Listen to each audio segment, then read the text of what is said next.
Hey, it's Jim, Ed, and Andrew with Side Hustle Heroes HQ. How you doing today, Andrew? I'm doing great, man. How you doing, buddy? Man, I am doing awesome. I'm sorry you got the COVID, man. Well, I don't even know if we're allowed to say COVID out loud on the onlines or not, but yeah, I'm hopefully last day of not feeling so hot of the COVID. It's been day 5 for me here, but hey, we're gonna do a podcast. It's gonna be a good one. Heck yeah, dude. Always. We got Mitch Levy on the podcast as a special guest, and he's a pretty big get. You're going to do an introduction for him, but definitely going to want to stick around for that. Of course, we're going to go over our latest numbers on the old Amazon influencer. And also, we're going to talk about building a foundation as far as Amazon influencers go. And this is something that Andrew and we probably talk a little bit more off the podcast than we do on the podcast. But to Andrew's point, this is something that we need to be covering a lot better with you guys. Let's go ahead and jump right on into the numbers. Why don't you kick us off there, Andrew? Yeah, man. Yesterday, $59. I'm back in that direction. I'm seeing some products that haven't sold for a while and seeing some of those things pop up again. So I'm really excited to see that. Now, hey, if you're new to the podcast or whatever, Andrew, $59. I mean, that's pretty solid, right? I'm happy with it because based on the number of videos, I've got about 160 plus, and we've talked about the little bit, stalled a little bit based on the amount of work I have for my other side businesses. But at 160, which is pretty modest, I would say, I'm hitting $60. Hit $60 yesterday. That's equivalent to about 60 times 30, $1,800. If you multiply that out, did I do my math right? Sorry, my brain. No, that's right. Yeah, if I made that every day, it would be $1,800. I don't expect to make that much, but because my money, it's been between 20, 30, 40 bucks, whatever. But that's a good number. It's a good number. I like to be able to be, at about $50 every day if I could. And that just shows that, and your results will vary, guys. And we probably should have disclaimers here, guys. It's like, and we will in our course, just because you get 150 videos, that doesn't mean you're going to make over $1,000 a month. You may make $100 a month. It just depends on the products to review. It depends on the dollar amount. Some of the products I'm reviewing, I'll make couple $100. It's $100, $200 product when all is said and done. So I get good commission on that. That 10, 20 buck commission adds up fast, as you know, Jim Ed. Right. We always not always, but I think we've had this discussion. Definitely. Try, and I think Cody was the other day saying, hey, how can I get to a point where I'm making more money, more daily numbers or monthly numbers, whatever. It's like, man, get some stuff that's expensive. If you have it, review it, okay?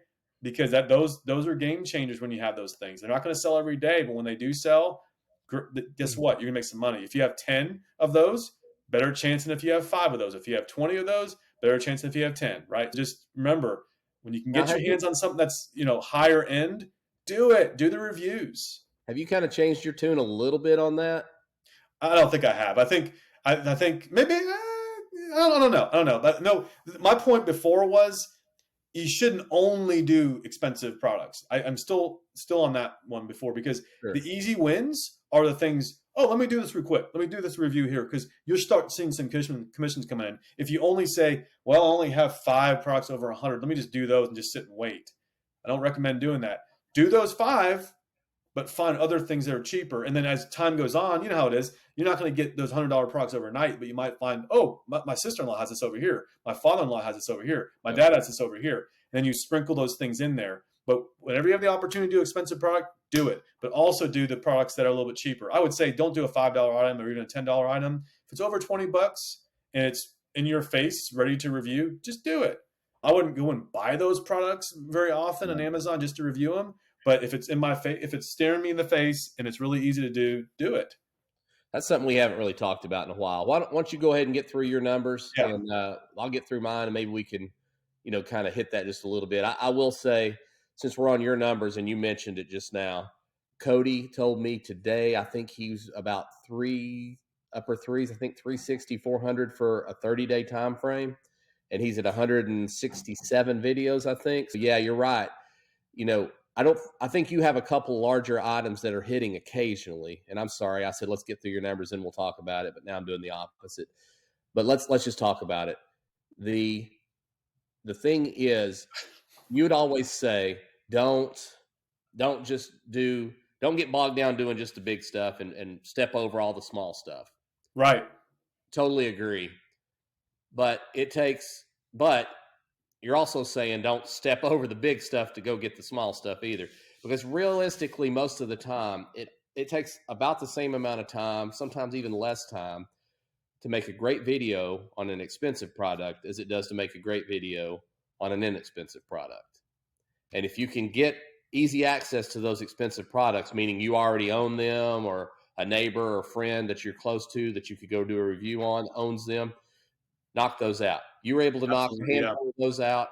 And realistically, man, you're probably a little bit of an outlier with around 150 videos averaging near, $900,000 a month. Where Cody 160. Don't be shortchanging me, man. 160. 160 plus. Okay. Cody's got a few more than you do, though, but he's getting about half the revenue that you are. We can't all be Andrew Lanciani, can we? Well, speaking of that, we're going to go over my numbers next. Go ahead and talk about your 7-day numbers. Yeah, so last 7 days, you want to go with my last 7-day numbers? Yes. Yeah. Yes, yesterday $59, last 7 $221, and last 30 $774. Starting to inch up back towards $1,000. We've had some rough weeks, rough month. Last month was not great. But yeah, the last 30, I think I think I'm on a trajectory probably get over 700 off, if not $800 this month. And November, December are normally those months where things really start taking off. People are starting to buy. They're getting ready for the holidays. I was talking with a friend of ours, and she's already doing Christmas shopping. The people are going to start doing Christmas shopping. And here's the thing: it's like, are people going to go Christmas shopping and buy the products that you have in the ones that you've reviewed? Hopefully. But even if not, I've noticed with my Amazon FBA business, while a lot of my things that I'm selling are not necessarily Christmas items, what happens is when people are buying, like Black Friday, or what was that, the Cyber Monday, whatever that was, the big sale we had earlier, I made a ton of sales. That's because people are already buying. They're buying a lot of things. While they're buying things, by the way, I need to also get these things, whatever, grocery products. Or keep that in mind. It's like when someone goes to a grocery store to get something, I need to get sugar, I need to get some flour. They're probably going to go pick up some other things also. When people are doing a lot of shopping online, they're going to put other things into their basket. Keep that in mind, that in general, almost everything sees a lift in November, December. This is talking from experience. I've been selling online on Amazon for over 10 years. Keep that in mind. That's the beautiful thing about Amazon Influencer. Just keep on reviewing products.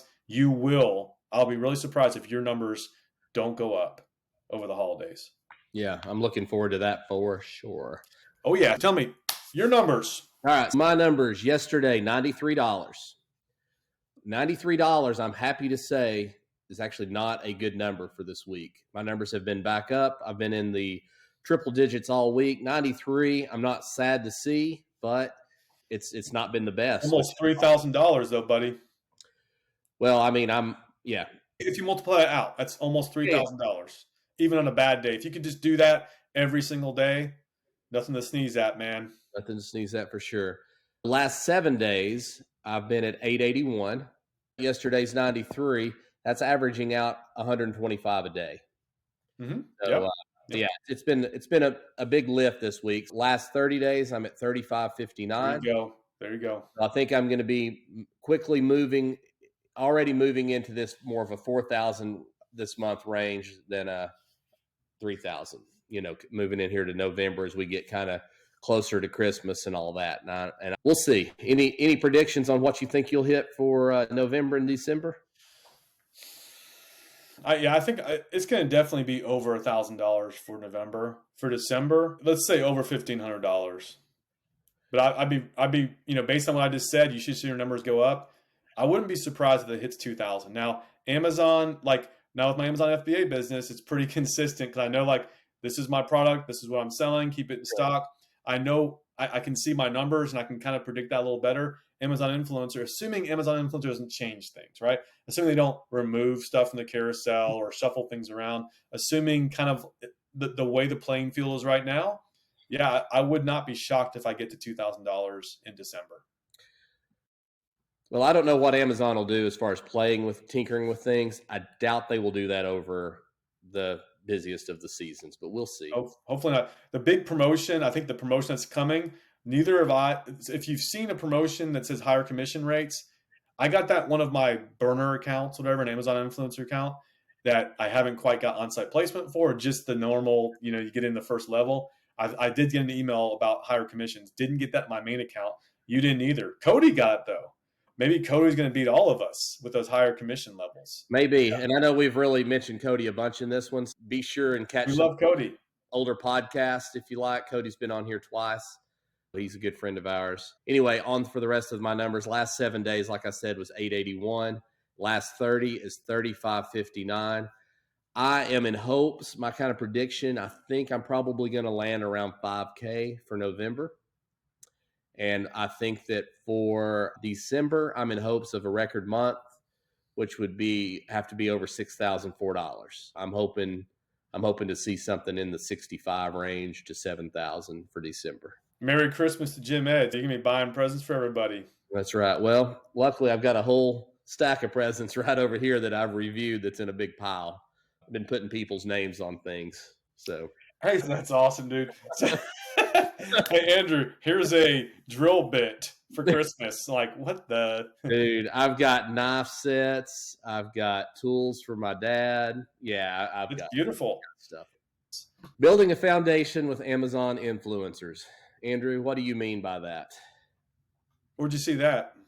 I read it. It's on the little bookshelf right behind you there.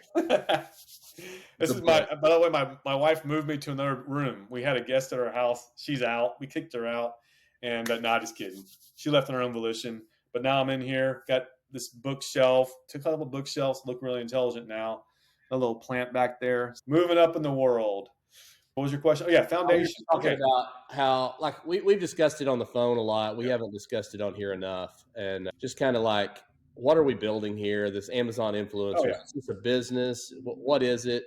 Kind of go behind the scenes of, like I'll give you an example. I'll give the everybody listening an example.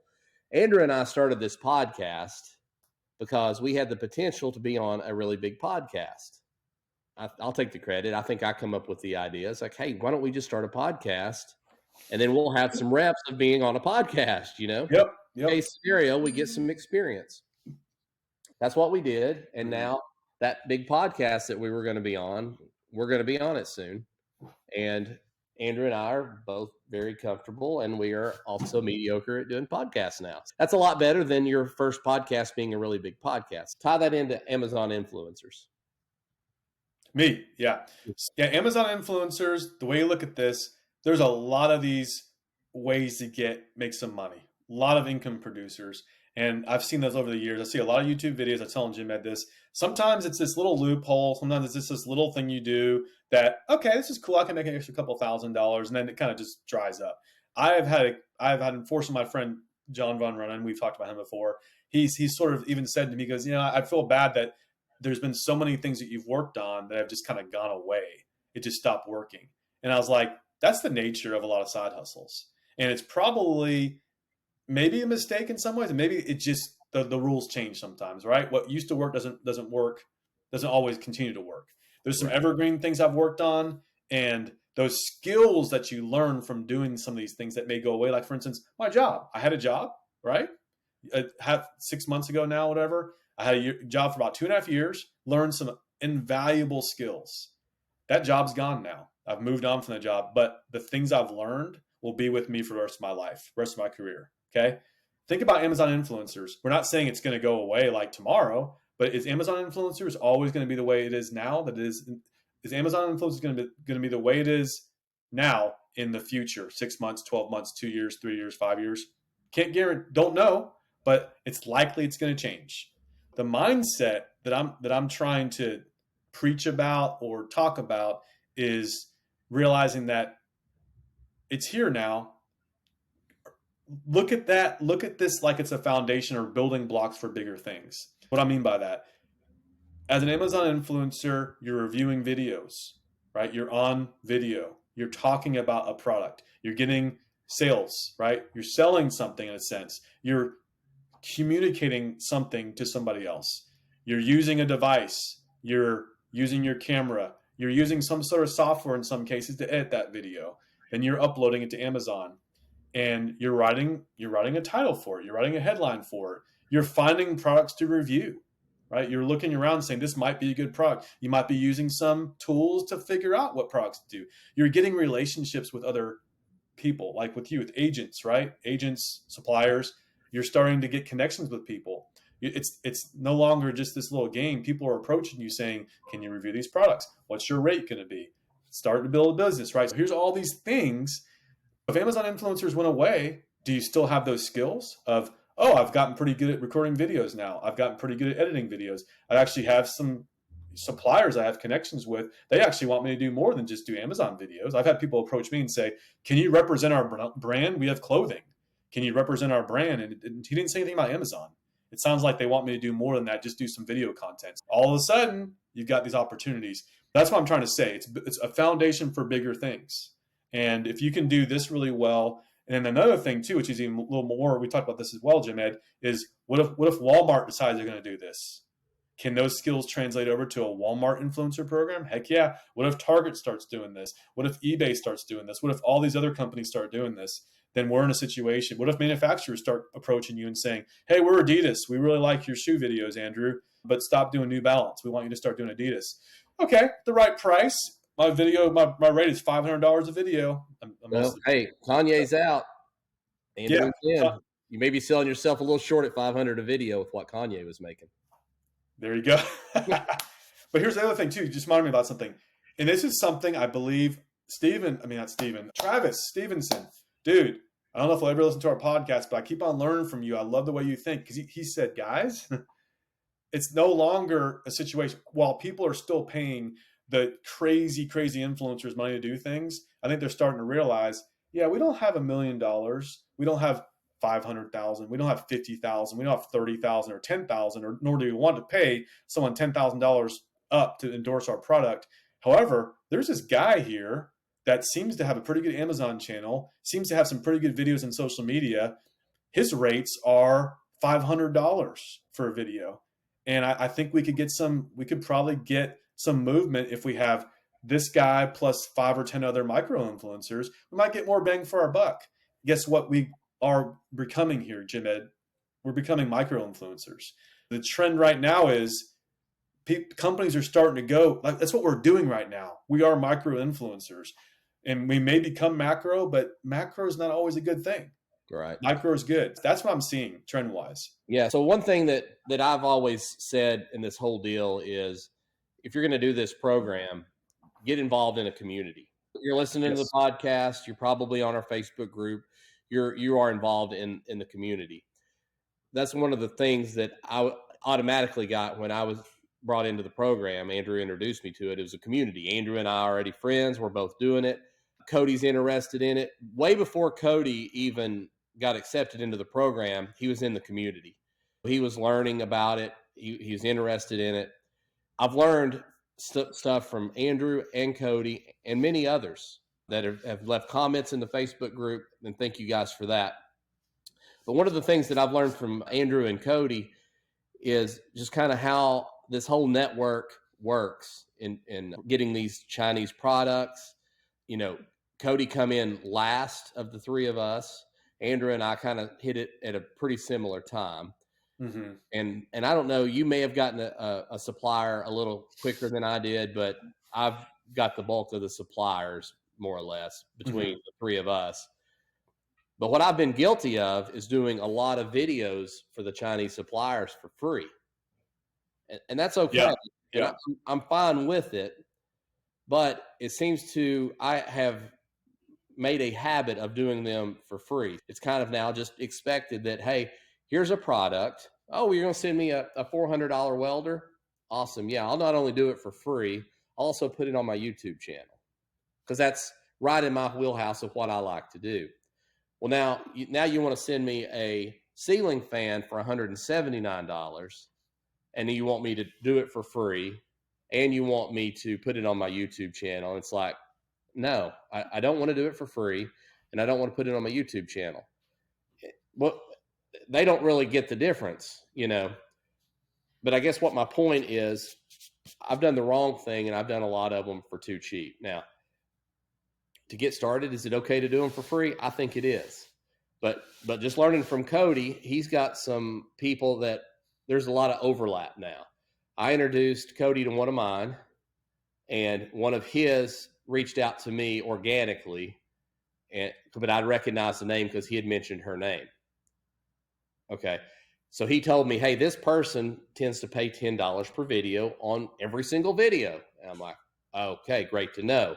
So if you don't know that going in, you start doing them for free, they'll definitely let you do them for free. And you know what? Yeah. And you know, if you're like me, you're like, well, what is $10 a video? Does it really matter? Well, yes, it does matter. Actually, we don't even realize it, but we'll end up churning through a lot of times 15 to 40 videos in a week. Oh yeah. You put a zero behind that, and it's $150 to $400 in a week. That can make a difference. Think about this, man. My margin, like with my FBA business, it's $5. Okay, I make $5 every time I get a sale. It's like $5. Yeah, you multiply that out, 100 sales a day, $500 a day. What's that? Times 30, $15,000 a month profit. That's roughly speaking. And you know, I'm not quite there yet, but pretty close. It just shows you those $5 bills, they start growing, dude. Yeah. And think about that. Like you're only starting slow. You're like, oh, I'll just do it for free for now. But like you say, free, you're not, that same supplier might get you 100 products in the life of that relationship. And there goes $500. There goes $1,000. Well, you got to think about the big picture where you're starting. And they're not gonna pay you on all of them. Yeah. Here's a couple little pro tips that I've learned, and this is just one of those things. Everybody's got their gifts. One of mine is sales and just kind of knowing how to negotiate and ask things. They'll send over a product. Are you interested? And if I'm like, that'll be somewhat easy to shoot. Wouldn't hate to have the product. My interest level's 70%. I'm like, I wouldn't mind having it. I'd probably do it for free, but either way, I'm kind of busy, right? I'll just ask, is there a budget? And then they'll come back with a number. And to my surprise, it's been like $25. Like, send it. There you go. Ask them what the number is. That seems to work pretty well. They'll seem to just tell you, or they'll tell me a number that's either, okay, that's what I was hoping for, or that's more than I was hoping for. I remember there was a light fixture, didn't really want to install it. And I was like, hey, I don't really want to install that. I said, just so you know, I can do items like that, but I'm not really interested, so I'm going to pass. They hit me right back. We'll pay you $70. I was like, send it. Jim Ed, we're getting the tactics again on this. I think tell me if I'm wrong on this, but I think what you're talking about is you're developing this Amazon influencer spurring on these things here. You're learning how to do some even though you're a sales guy, you're kind of learning how in this space to start doing negotiating a little bit. You're talking exactly how to get some products, like how to get paid for things, right? How it works, because and some of it from your sales job and dealing with people and stuff. And same thing with me. You kind of have some of those skills, but this is different. This is e-commerce related, dealing with some suppliers that we really haven't been in this space very often. But again, I've never negotiated anything overseas. Right. This is what we're talking about, right? So I think that's your point, right? Yeah. You talk about this a lot. So guys, this is what Amazon influencers will provide for us. I think every opportunity you have, every job you have is another opportunity. Job, side hustle, whatever you want to call it, is an opportunity to learn. And I think sometimes we don't give enough credit to these things, even our failures. Every business I've done, whether it's been successful or it's failed, I've learned something new. We just need to keep our eyes open when we're working as an influencer, we're building relationships, just, keep everything above board, make sure you're getting with your accounting, doing everything correctly. Yep. And learn. And like one thing that I can identify is I need to be doing that I'm not. I need to have my videos a lot more organized. Well, I'll say a little more organized. I'm doing better on it. Yeah. But I need to have them in folders because, like you mentioned earlier, hey, Walmart comes knocking and says, hey, we're looking for influencers. let's say I get accepted into the program and I've got 3,000 videos. Well, maybe 2,100 of them are eligible immediately. And I just need Yep. to spend a couple of weeks getting those uploaded into there. And next thing you know, could be making several $1,000s a month on Walmart immediately. There you go, man. Absolutely. You got to be ready. You got to keep your eyes open, looking for opportunities. What we have up next, we have Mitch coming in, and he's going to tell us how to be more credible. Mitch Levy he's got a lot of stuff going on here. He's a global credibility expert, first of all. 2-time TEDx speaker, international best-selling author of over 60 books, a certified stakeholder-centered coach, an executive coach, and a thought leader. Lots of stuff there. So we're really looking forward to talking with you today. Mitchell, first, I guess my first question is, who are you? Tell our audience who you are and what your personal mission statement is. My favorite question. It's actually, I did another podcast today, and that is the question. That is my first question too. I'm a husband, been happily married 33 years, father, 25-year-old son, entrepreneur. I've been in Silicon Valley for 35 years. I've started 20 plus companies. 4 book publishing companies. I've published over 750 books. I'm an executive coach as part of Marshall Goldsmith's 100 Coaches organization. Things that I'm proud of, so many things. But I'd say my biggest focus is to challenge the system, to simplify things, and to do it in a container of trust. One of the things we'll talk about is I interviewed 500 thought leaders on credibility and just unlocked a ton of secrets. And what I'm doing now is I'm focused on those coaches who are great at delivery, but they suck at running a business. The 500 leaders that you interviewed, it sounds really interesting. Is there a book that you have that summarizes all that, or what? There are 2 ways to get access to, well, there's probably 3 or 4. I mean, you could just Google my name and you'll see a lot of what I've done. The book is called Credibility Nation, which is one of the 2 books behind me. You could also, on YouTube, there's a TEDx that I did after the interviews. It's called We Are Losing Our Humanity, and I'm tired of watching it happen. And in 2021, it was the 28th most popular TEDx. And basically what we're talking about, what I wanted to emphasize is, if you look at the world and you look at how yucky it was back in 2021, it just continues as we move forward for today. Yeah. What's interesting is, if we wanted to be more humane to each other, we have to do nothing more than act credible to each other. So why is credibility, I know credibility is a lot about what you teach. Why is credibility so important? And in our audience, of course, these are people who are, most of them are aspiring to be, to do side hustles. A lot of them have full-time jobs, which, credibility is certainly important with the full-time job, but a lot of these, I guess the sense is with the side hustles means you've got a full-time job, most of these guys, right? And then the side hustle is part of that. But I know there are some that, where a side hustle is becoming their full-time position. But anyway, that's our audience. And that's, for me, that is, my side hustle now is my full-time job, because I lost my full-time job. So I'm hoping to make this full-time. I think this credibility message will be great for those who are fully employed, those who have side hustles, those who are making these side hustles a full-time position. I'd love to hear more about that and your definition of it.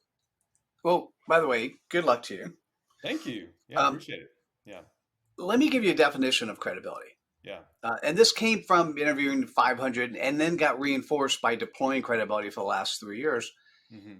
Credibility is the quality in which you are trusted, known, and liked.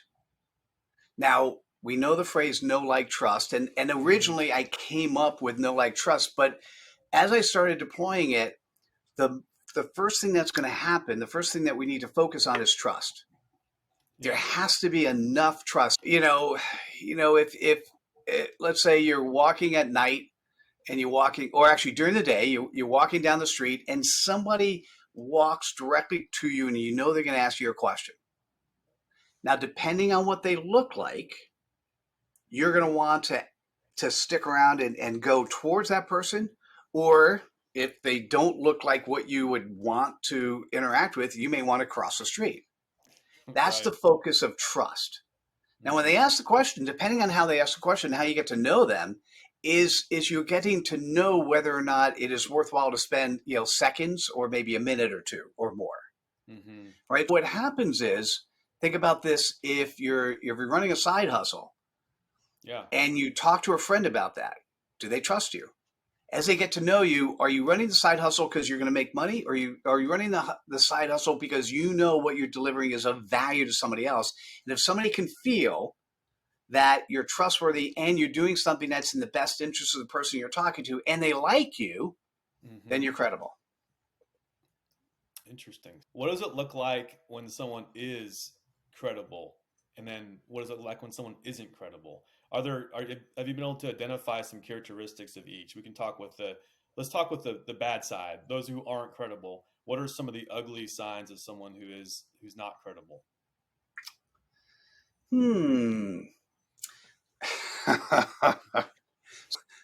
Somebody who actually says fake it till you make it, not very credible. I've never said that before. Go ahead and raise your hand, Andrew. Never have. Here's the problem, right? If you don't know something, if it's a side hustle and this is new to you, don't fake it. When you're talking to somebody, you should say, I don't know enough. By the way, no one's asked me that question before. I really appreciate getting this question in this way. And so I'm making up my answer as I'm talking. Yeah. By the way, that is a sign of me showing a little bit of vulnerability. Like, Mitchell, how could you be deploying credibility for so long and no one's asked you that question? I don't know. Right? But I'm being transparent. In terms of trustworthiness, am I showing vulnerability? Am I one of those people who when you listen to me, you go, yeah, I'm saying what's in the best interest of the person listening, not just what's in the best interest of me, right? And when I think about who is not credible, is when I look at a website or I talk to somebody and you ever have the spidey sense, the hair in the back of your neck pops up, like some stuff is coming out of their mouth and you're like, that just can't be true. Yeah.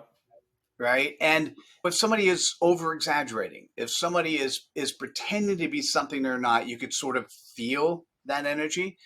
Or if you ask a question and somebody says, like, when you want to get to know somebody, when I'm talking to somebody, I might randomly say, oh, married, kids, right? Or tell me about what's hot in your life, or what's sort of an obstacle. Yeah. What's interesting to me is when somebody actually thinks about it and gives you a real obstacle, all of a sudden my trust level, as I get to know them better, knowing somebody is not knowing them because they have a social media post or, big profile. Knowing somebody is actually knowing who they are. And I'll probably, on the negative side, what I'll say is there are 10 values of credibility. I'm sorry, 10 values of credibility. And there's only one value that appears twice, and it's the value of integrity. And under the category, the focus of being trustworthy, the integrity that we actually share is our external integrity. It's what we show the world. Under being known, as you get to know somebody, the integrity that's there is the integrity we have to ourselves. An example would be, I heard of a leader who was high up in the organization who really respected her boss. They were on a business trip one time, and she came down to the bar late at night, and she saw her boss, a theoretically happily married man, at the bar with a woman, which was not his wife. Right. That lack of internal integrity allowed her or encouraged her not to have respect for him forever. I mean, she just lost it, right? Because this is what you see today with politicians. They have a different aspect of what they say versus who they are. Right. Yep. Right. And integrity is probably one of the most important things, both external and internal, that they're aligned. In terms of what you can do, be consistent. Reinforce what you say when you're with somebody. Reinforce that when you're not with somebody. I often call it synchronous and asynchronous communicate. Today we're synchronous. We're asking questions. Right. But if you now go back to my website or any of the stuff I put out there, I would like you to see, and I try to take great strides in making sure is what you see online is consistent with what I'll say. Yeah. Right. And that's, what are things that look good when you see somebody, you go, wow, this is really interesting. I want to learn more. That's probably what's a sign of somebody who's credible or not credible is when you see their picture or you watch, 30 seconds of their video and you say to yourself, I want to learn more, or I'd like to talk to that person. Sounds interesting. Or, oh my God, I don't want to be involved. Forget how much money you can make. If there's a side hustle and the person who's sharing it is someone you feel uncomfortable with, go to a different side hustle. Yeah, that makes a lot of sense.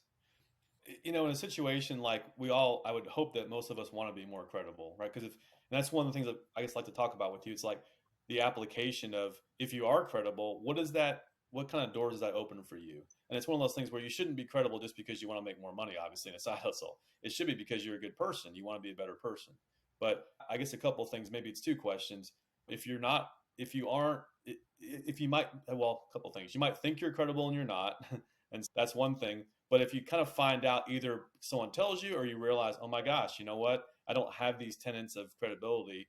How does one become more credible, first of all?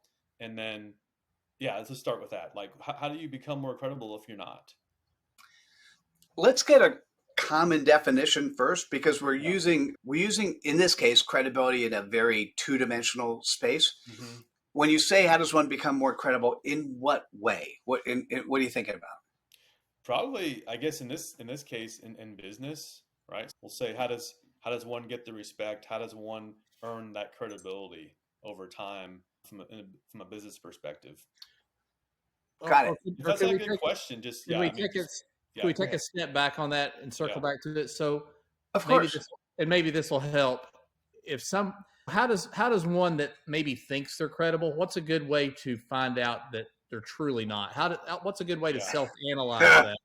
Man, I wish when I gave this answer that people would pay attention. Because I'll just go a side note for a second. 3 years ago, when I started sharing and selling and delivering credibility, my wife said something which I have to now admit is true. She says, Mitchell, all business people think they're already credible. Whether you're Republican credible or Democratic credible, or in the UK, Brexit credible or non-Brexit, like people are already credible. And how do you determine if you're not credible? Yeah. Probably one of the best ways, if you're inside of an organization, is to do what's called a 360. And that is an anonymous 360. That is, you go to your stakeholders and you don't do it personally, but you have somebody else go to your stakeholders and ask about you and different characteristics about you. And that's probably one of the best ways to determine. I would say if you're not at a company and you're running your own business, and you don't have somebody to do this for you, the best way to determine if you're credible is to talk to those people who are stakeholders in your life, and then give them. You have to say it this way. Listen, I just, whether you use Mitchell Levy as an example or use somebody else, somebody just told me I wasn't credible, and you know what? There might be an aspect of that's true. Could you give me your honest feedback of where I do a good job of showing up credibly and where I don't? If you ask that question that way sincerely, and here's the most important thing, shut up and listen, right? You don't, no matter what happens, no matter what is said, you are not going to justify anything you hear. Just listen. Take notes, think about it. And so you could say it up front. Listen, say whatever you want. I'm not going to try to defend myself. I just want to listen. Yeah. I'm going to think about it, and I'll talk to you about it tomorrow or the next day. It's harder to do things like this yourself, but that would be the way to go about doing that. Yeah, that makes a lot of sense. So yeah, I'd say there's a very small percentage out there, that could actually go and accomplish that and actually listen. And try to improve on that. But I wish that, by the way, you want to be credible, be better at listening. Be better at being a very active listener. One of the great question. Remember I said trust, know, like? Mm-hmm. If you want to be likable, there are two things to do, but one is to show respect. How do you show respect? You come early, you come prepared, you come with your heart, and you really are there for the other person. And so when they talk, you listen. And you don't have to add value that adds value to you. You go, oh my God, that's so amazing. You know what? I have a friend I want to share that with. Is that okay? Right? I mean, you add value, you listen, right? It's a very easy way to be likable. Yeah, like the old book, How to Win Friends and Influence People. It's all about listening. Dale Carnegie. I had some turmoil early in my life. I'm almost 50 now, but when I was in my 20s, and I went ahead and recorded some conversations that was going on. And, I learned from listening back to those tapes at the time that, it's like, I'm not listening enough. I'm interrupting, I'm being argumentative, and I'm just as big of a part of the problem, if not the biggest part of the problem. And that really helped me later on when I got into a sales career of doing that very thing, is trying to learn the art of listening. And it's harder than you think, especially, when you've been around on the earth for 40 or so years. And if you're not in the habit of that or have never gone through those exercises, that's one thing that I have learned over the years to help me in listening, is if you'll kind of even maybe record a sales call just for personal use, and go back and listen and go, hey, what did I do right here? Probably should have listened more is probably going to be your answers. Yeah, you can listen to our podcast too, and you can identify when you're not listening to me as the co-host, and when you are listening to me the few times you do. I will consciously not get in the middle of you guys for that one. Yeah, I could certainly listen a lot more too. In fact, when I do a lot of the editing, I'm like, oh yeah, Jim Ed did say something that was actually pretty interesting. I totally didn't hear that. But yeah, it happens to the best of us for sure. Yeah, every now and then I actually have been trained to be a moderator, because I used to do my other job was part of my job was to moderate and to do interviews, to interview people. You have a script, but you need to be listening. So if someone says something like, oh, I did this, and great. So when you ask later and it says, oh, ask them about this, it said, like I said earlier, I told you this already. But you can tell someone who's an amateur, hasn't done much of this, they ask the same questions again, but it's the cues. You'll pick up those cues pretty quickly when the person tells you, like I said earlier, that means you're not listening very well. It's hard. It's hard to converse with people just in general or in a business setting, because you're so like, I got to say these things here, and I have to make this pitch. I have to do that. Like, and you're in sales, Jim. It is a big thing. You do have something you want to get across to them, but the most important thing, it's in sales, it seems like you need to be listening to them, see what their needs are, see what their pain points are, ask a lot of questions, right? It sounds like we talked a lot about the credible aspects. Can you just summarize, like, what does someone look like when they are credible? If we want to be that person, or we're buying from somebody, a course or something, or we want to align ourselves with that person, what are some true characteristics of somebody who is credible, let's just say from a business perspective? One of the things that initially comes to mind, and this is why I'm spending more energy on clarity these days. Yeah. Clarity is the ability to quickly articulate the audience you play with, the audience you serve, right? Mm-hmm. And one of the concepts I have is one in which, and I've now done this over 1,000 times, is allowing somebody to articulate, I call it the playground they play in. If you have a side hustle and you want to share it with one of your friends, can you share it in 5 seconds? And what's interesting, by the way, I call this a CPOP, your customer point of possibilities. And I'll tell you the formula is simply, who do you serve? So if you have a side hustle, who's it for? Mm-hmm. 1 or 2 words. And then second, what is the pain point that the person who's supposed to receive it, what do they experience? Or what is the pleasure point that it can achieve? Yeah. If you could, in 5 seconds, share with somebody your CPOP, the playground you play in, the person who's listening, they have one of 2 or 3 responses, right? If they are a prospect, then they're going to say, tell me more. If they are potentially a referral partner, they're going to say, tell me more. I could tell one of my friends. Or they could respond with, like they could be, I don't care. That doesn't mean they don't care about you. It just means they don't care about what you just shared. Right.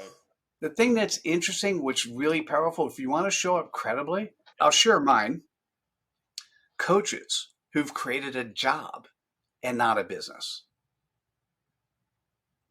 And when I'm talking to a coach or a consultant or a small business owner, they're like, yeah, that might be me, Mitchell. I know somebody like that. Tell me more. And then when I tell them more, what's fascinating is, and I'll do that in a minute.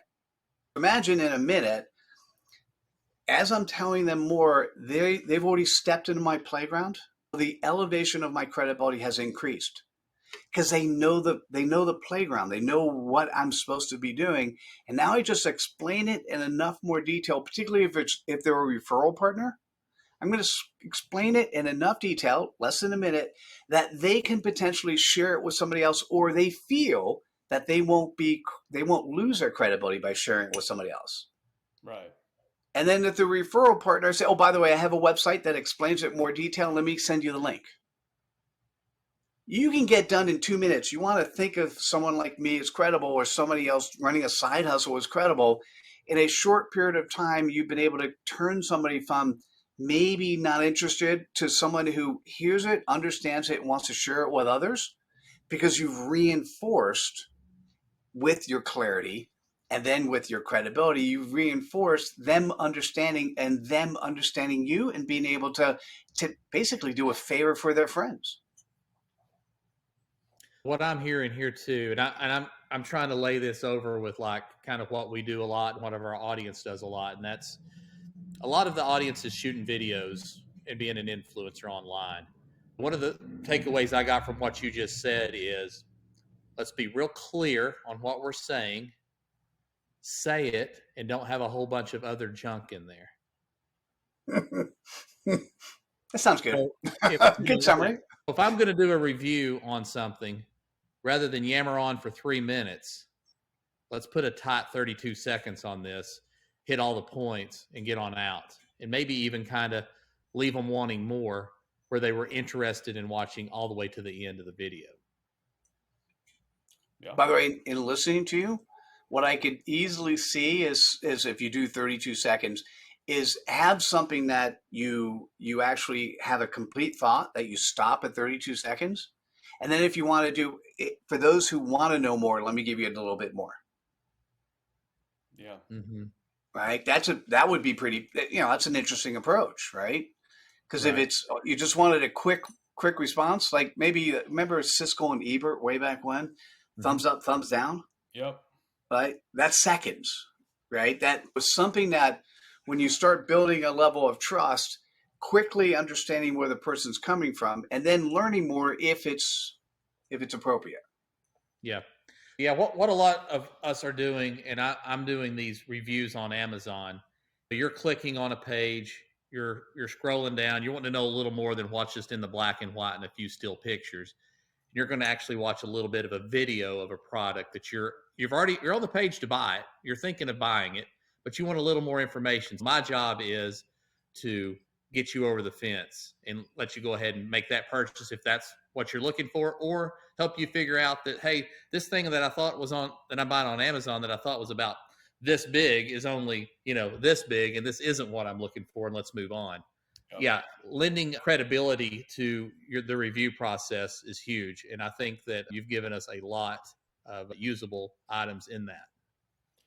Yeah, for sure. And I was thinking too, just being authentic is a huge part of these reviews as well. We talk about this as well. Be yourself. You can probably get your energy up a little bit also. If your energy tends to be a little bit low, elevate a little bit, but don't be fake, right? So if you already are a high energy person, it's easy, but you want to be interesting and engaging.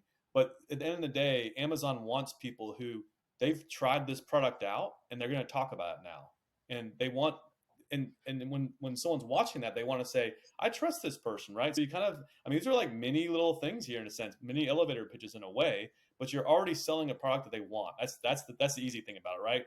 All you have to do is basically say, hey, this product, I really do like it. It works really well for me, and this is why.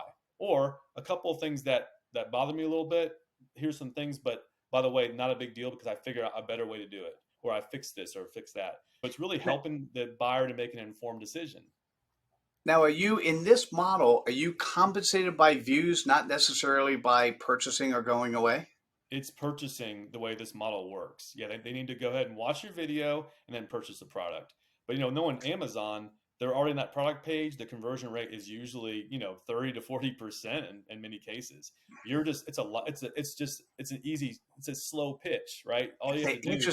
That's an Yeah, interesting model. So then yeah, here's the question. yeah. You're on a page, you decide to do a product and you don't really like the product. Do you just not do the video? We've talked about that before. Pretty much. It could be. Yeah, you might decide not to do the review at By the all. way, I'm going to highly recommend for those who are listening, if you want to be credible, there's a Yeah. product you don't like. If you're not, you have a choice. Like you could do the video, but Hmm. I would do the video like, let me tell you why I wouldn't buy this product, right? And that will maintain your credibility. But don't say buy if you wouldn't buy it yourself or you'd feel uncomfortable buying yourself, because once you cross the boundary of internal versus external integrity, it's harder to come back. It's harder for people to really find you as a credible human. That's a really good point, Jimmy, because you were talking about us also. We want people to come back to because there's a store page. You basically have your own influencer page. If they buy some product that you recommend and it sucks, they're gonna be like, I'm done with this person. Like if I see that guy Jim Ed again, I'm gonna just go right past it. I'm just kidding. Well, that's probably not true about Jim Ed, Of but course, of course not. yeah, somebody else. Yeah.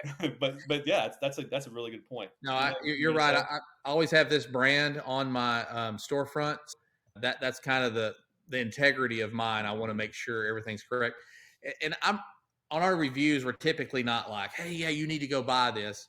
We might just say, hey, here's why I'm excited about it. And a lot of times it's like, well, hey, here's one thing that I kind of expected that's not the case that you may have a problem with.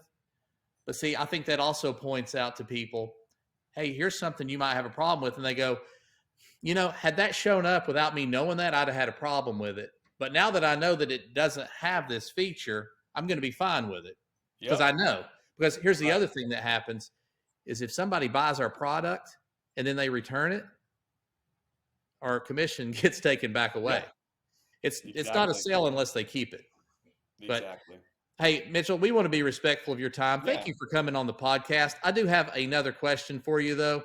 You've got 60 books you've authored. Is there one or two that would be great for me in sales and maybe great for our people to listen to or read? I'm sorry, I say listen to. I mostly listen to. I mostly listen to everything too. Tell me they're on Audible. Tell me, Mitchell. A number of my books are on Audible. I do like Credibility Nation, which is on Audible. What I'm actually going to say is I have a newsletter. It's mitchelllevy.substack.com. Okay. And at Substack, the focus is staying relevant. It's called Mitchell Levy on Staying Relevant. And we're putting out articles. You could also listen to the articles. Putting out articles on how do you go about staying relevant on a consistent basis. And, at some point in time, I may actually talk about this. This is great. I love this concept and ideas.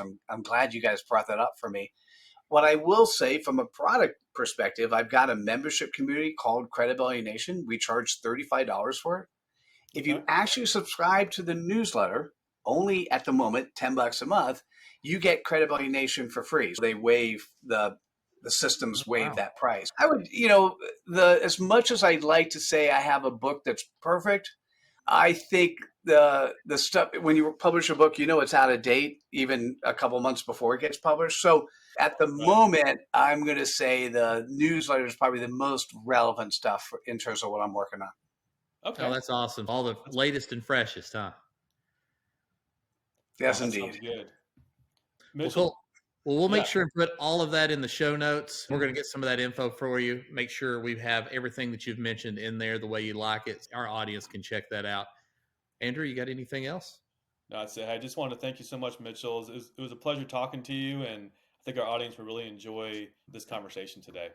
I was going to say right back at you, and I think this is a great side hustle to be in, to be able to help the types of people who are doing this at the moment for Amazon. And I'm sure there's a number of other side hustles you're going to be focusing on. But this is a really interesting one. I'm glad you pointed this out to me. And good luck to both of you. Well, thank you so much. Appreciate it. All right. Thanks. All right. Have a good rest of the day. Yeah, you as well. Bye. All right. Yeah, Mitch Levy was great. Really enjoyed talking with him. Jim Ed, did you want to just summarize a little bit about what you thought was good, especially good for our audience? Yeah, one note I took here that I thought was really good. He broke it down for the Amazon influencers a little bit. He said that, for side hustles and influencers, be clear in explaining your target audience and value proposition. Credibility. You know what you're talking about your product. You know enough about it, and you're going to, I don't have to tell you everything there is to know about this iPhone, but I can tell you very clearly about one of the things that I really like about this iPhone. Yeah. That's kind of the credibility to me, is be precise and clear, and that lends to credibility. Love it. And just think about all these videos you've got up. You have 600 little videos that are pointing back to the Jim Ed, the improvement channel on Amazon. Yep. Each is a little credibility nugget, right? That's builds credibility. People watch your video, and if they think it's pretty solid and they like it, oh, maybe I'm someone from China overseas that says, I like this video. I want to send Jim Ed some free products. Or you're a customer that says, I like his videos on tools. Let me watch some of his other videos. Oh my goodness, I'm about to buy this screwdriver, this drill, whatever you're looking at, and I'm gonna watch his video. I saw Jim Ed the other day. Here he is again. Here's another video.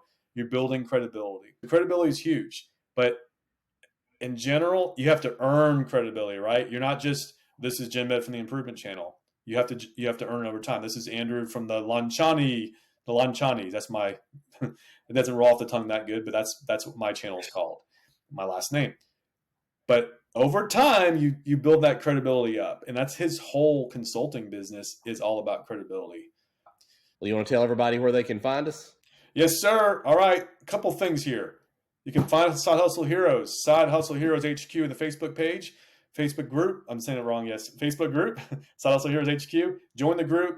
Secondly, guys, those who have been listening to our podcast a lot, would you mind giving us a review? Please, if you enjoy the content, give us a 5-star review and a comment. We really appreciate it. We haven't ever asked you for that before, but we'd really appreciate whatever you're listening to. If it's Apple or if it's Spotify or somewhere else, we really would appreciate the review to let other people know that you enjoy this content.